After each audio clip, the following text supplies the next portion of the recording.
Speaking of people that have various physical disabilities, like I was just speaking about with mine, Kenny, our friend Kenny Olivier, although he's been, oh, go ahead. I was just breathing. I was just breathing in and out. I don't know what you heard. Well, that's a Kenny thing. He breathes in and out a lot.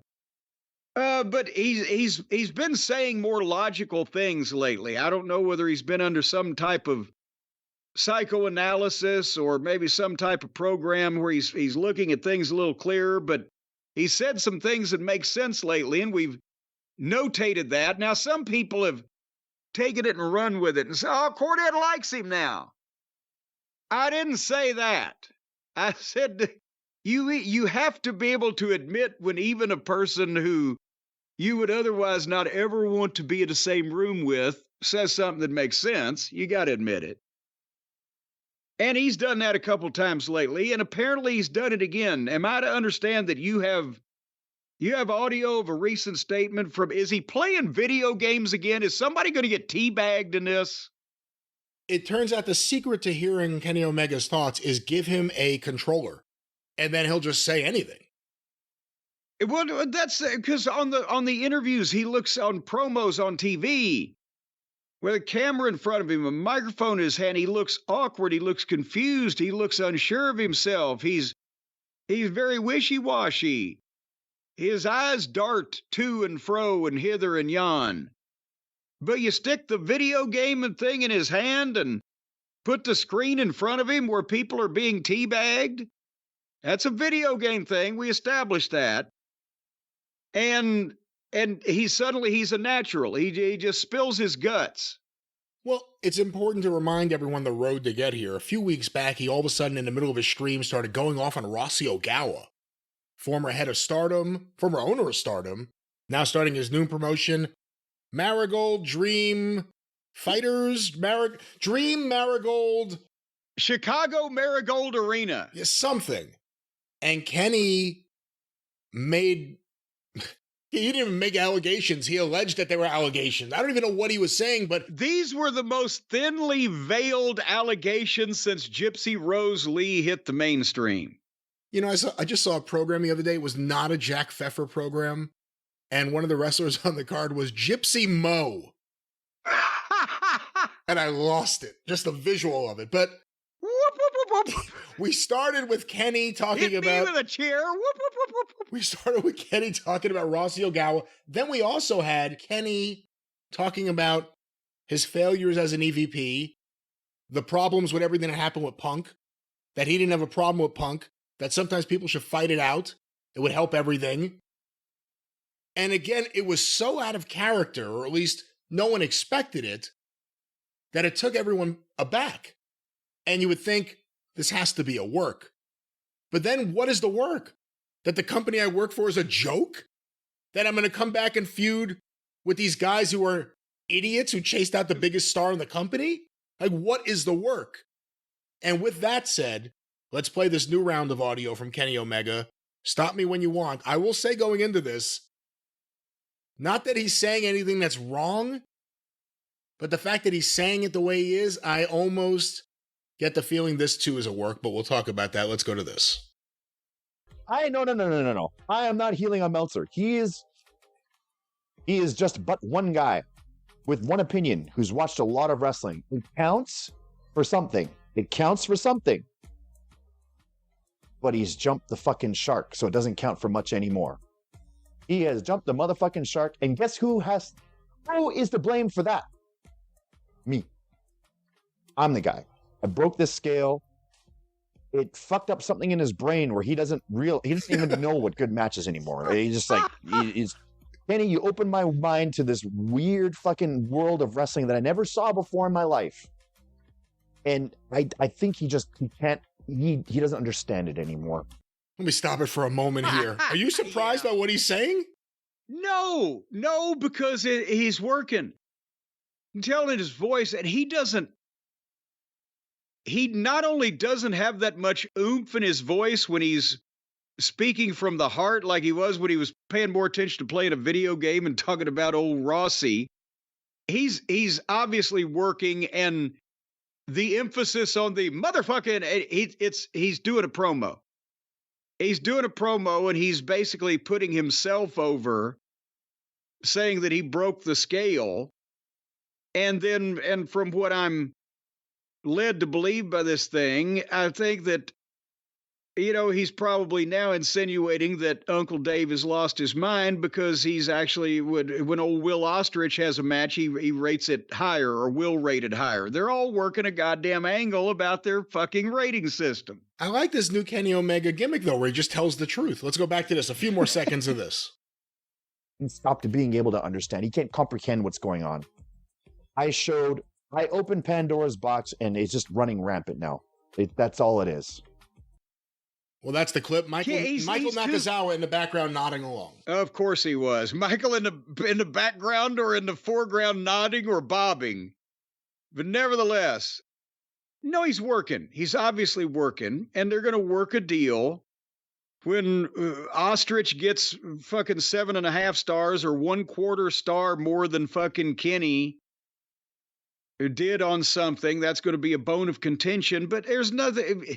Say what you want to about him or not about him or whatever, but with Kenny, he's a breathy douchebag a lot of times, but he doesn't come out and bury some and say harsh things about somebody that he just said about Dave Meltzer.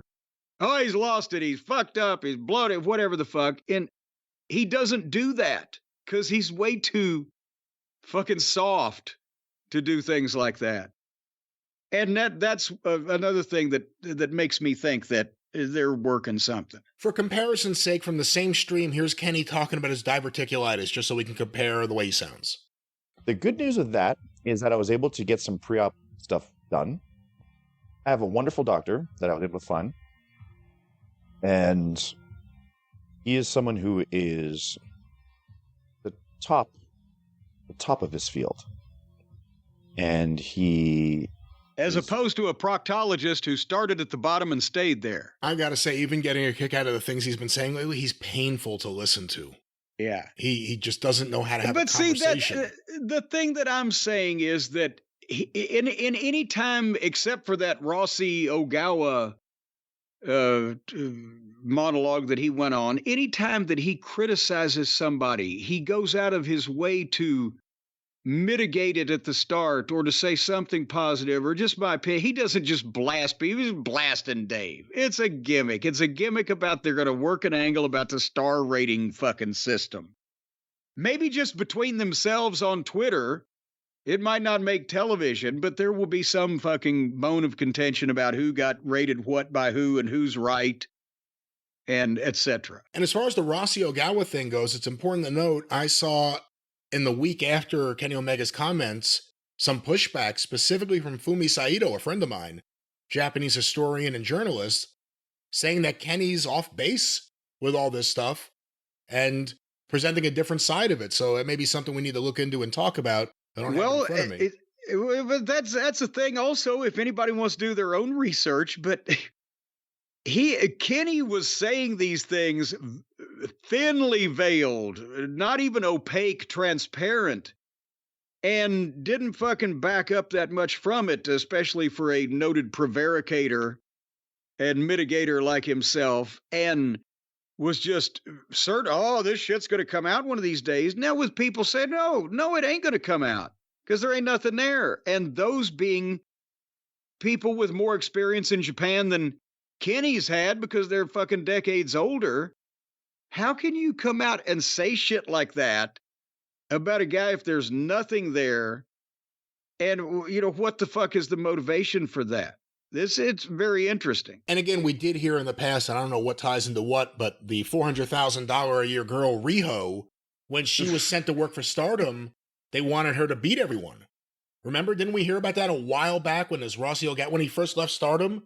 That there were issues with him in AEW because of AEW because of Riho.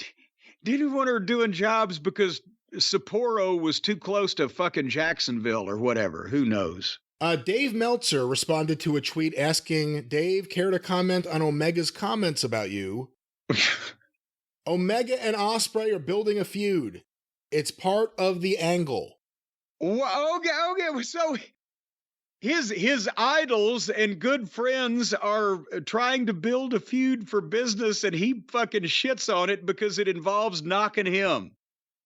He comes out and said, "No, fuck no, it's all an angle. I'll tell you right now, it's all an angle. They'd never say things like that about me if it was real. So it's all an angle. I'm going to blow their whole goddamn, strategy at business here because I don't want anybody to think that criticism of me is legitimate." Is that what he's saying there? But what is the angle? That they're going to create buzz online arguing over who's more deserving of Dave Meltzer's stars? I think they are. And if Kenny can't wrestle for a long time because, again, diverticulitis surgery, he's been alleging, when is this match supposed to happen that they're building towards? Well, because that's the thing is they're getting Ostrich ready to carry this banner on because now that fucking Cody has told Kenny that he's the best bout machine, you just know that Japanese and indie wrestling mark-minded people like the people in charge of AEW are gonna fucking either have Will Ostrich win the AEW title in Wembley Stadium in August or defend it against Cody. And now Will be the best bout machine. And then they're hoping that Kenny will come back by then hopefully with all of his intestines back in the right place, and they can fight over who the best bout machine is. And they may get up to 8.5 stars at that point. Hide and watch. Meanwhile, the WWE is going to be over there selling tickets and getting hundreds of millions of dollars from major foreign governments to put on shows. Well, we will see Ospreay versus Omega sometime in 2025. Maybe Dave Meltzer will be sitting front and center like he was in Chicago for Flair versus Steamboat. And at the end, he could stand up and give both men the Dave Meltzer clap, the ovation that matters. Again, it's crazy because what Kenny's saying is true. And what Kenny's saying is something you hear from a lot of people, a lot of Dave's old friends, quite frankly. Yeah. And it's part of an angle for what? It's part of an angle for a feud that isn't there? It's part of an angle for nothing that's going to happen on TV? And again, at least they're trying to do something and to get some controversy or something or other, or some talk or whatever. And Dave comes and shits on it immediately because it would involve him being shit on. Dave's fucking lost his mind. We haven't even heard Ostrich take up for him yet, right? And Dave, that's all an angle. The fuck? Well, there's the latest Kenny Omega news, and we'll see where he goes next on his next video stream. I don't know if it depends on the game he's playing, the genre of game, or if the stream has a good connection, but he's got a lot of things coming out of his head right now. Games people play, right? You just get... I'm sorry. No, it's your show. It's your show. Is it my show? Your transitions, your show.